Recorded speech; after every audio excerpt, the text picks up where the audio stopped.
Hi viewers, welcome to our channel. இன்றைக்கி நம்ம சேனலில் என்ன ரெசிபி பார்க்க போகிறோன்னா, சப்பாத்திக்கு தொட்டுக்கிற மாதிரி சூப்பரான ஒரு குருமாங்க. காலிஃப்ளவர் உருளைக்கிழங்கு ரெண்டையும் சேர்த்து சூப்பரான குருமா. வாங்க எப்படி பண்ணுறதுன்னு பார்க்கலாம்.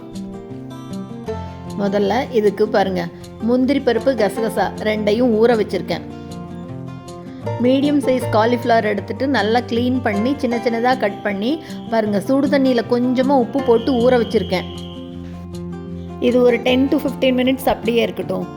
இப்போது ஒரு பேனில் எண்ணெய் சேர்த்துக்கலாம். 2 டேபிள் ஸ்பூன் அளவுக்கு எண்ணெய் சேர்த்துட்டு எண்ணெய் நல்லா காஞ்ச உடனே 2 பெரிய வெங்காயம் பாருங்கள், இந்த மாதிரி நீட்டமாக கட் பண்ணி எடுத்திருக்கேன். இந்த வெங்காயத்தை சேர்த்து வதக்கி விட்டுக்கலாம். ரொம்ப ஈஸியான மெத்தடுங்க இது.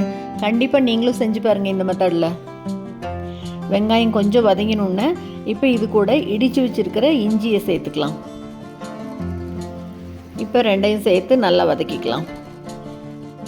நீங்கள் பூண்டு சேர்த்துற மாதிரி இருந்தால் இஞ்சியோடு சேர்த்து அதையும் தட்டி சேர்த்துக்கலாம்.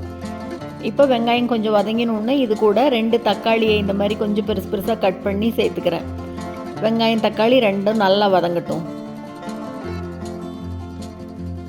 பாருங்கள், ரெண்டும் இந்த அளவுக்கு நல்லா சாஃப்டாக வதங்கி வந்ததுக்கப்புறமா இப்போ இது கூட ஊற வச்சுருந்தோம் இல்லையா காலிஃப்ளவர், அதை தண்ணியெல்லாம் வடிச்சிட்டு சேர்த்துக்கலாம். இப்போ இது கூடவே 2 உருளைக்கிழங்கு சின்ன சைஸில் இருந்தது, அதனால் 2 எடுத்திருக்கேன்.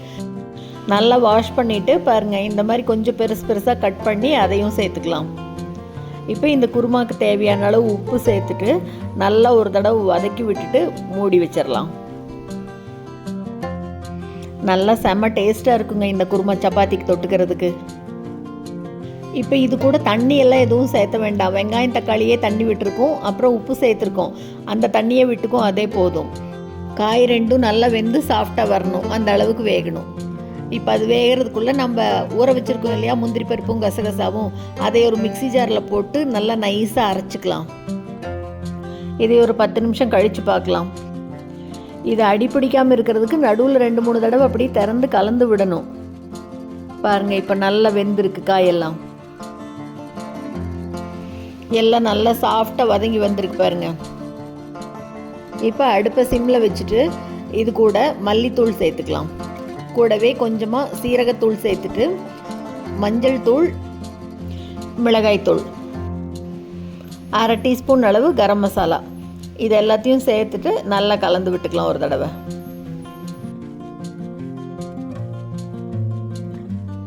மசாலாலாம் கலந்த உடனேயே பார்க்குறதுக்கு எவ்வளோ நல்லா இருக்குது பாருங்கள். இப்போ இது கூட அரைச்சி வச்சுருக்கோம் இல்லையா முந்திரி பருப்பும் கசகசாவும், அந்த விழுதை சேர்த்துக்கலாம். மிக்ஸி ஜார்லேயே கொஞ்சம் தண்ணி சேர்த்து நல்லா அலசி அதையும் சேர்த்துக்கலாம். இப்போ குருமாவுக்கு தேவையான அளவு தண்ணியை கொஞ்சம் மிக்ஸி ஜார்லேயே சேர்த்துக்கலாம். இப்போ நல்லா எல்லாத்தையும் ஃபுல்லாக ஒரு தடவை கலந்து விட்டுடலாம். முந்திரி பருப்பும் கசகசாவும் அரைச்சி செய்யும்போது குருமா அப்படியே நல்லா ரிச் டேஸ்ட்டில் சூப்பராக இருக்கும். இப்போ இது நல்லா கொதி வரட்டும். கொதி வந்த உடனே இது மேலே அப்படி பொடியாக கட் பண்ண கொத்தமல்லி தலையை தூவி விட்டுட்டு மறுபடியும் ஒரு 2 நிமிஷத்துக்கு மூடி வச்சிடலாம், இருக்கட்டும். இப்போ 2 நிமிஷம் கழித்து நல்லா கொதி வந்த உடனே திறந்து பார்க்கலாம். பாருங்கள், எவ்வளோ சூப்பராக உருளைக்கிழங்கு காலிஃப்ளவர் போட்டு குருமா ரெடி ஆயிடுச்சு. சப்பாத்தி, பரோட்டா, பூரி எதுக்கு வேணால் தொட்டுக்கலாம், சூப்பராக இருக்கும். நல்ல டேஸ்டியான இந்த காலிஃப்ளவர் உருளைக்கிழங்கு குருமாவை நீங்களும் செஞ்சு பார்த்துட்டு மறக்காமல் கமெண்ட் பண்ணுங்கள். இந்த வீடியோ உங்களுக்கு பிடிச்சிருந்ததுன்னா லைக் பண்ணுங்கள், ஷேர் பண்ணுங்கள், கமெண்ட் பண்ணுங்கள். மறக்காமல் நம்ம சேனலை சப்ஸ்கிரைப் பண்ணுங்கள். கூடவே பக்கத்தில் இருக்கிற பெல் பட்டனையும் தட்டி விட்டுருங்க. ஸோ நான் போடுற வீடியோ எதுவுமே மிஸ் பண்ணாமல் பார்க்கலாம். தேங்க்ஸ் ஃபார் வாட்சிங்.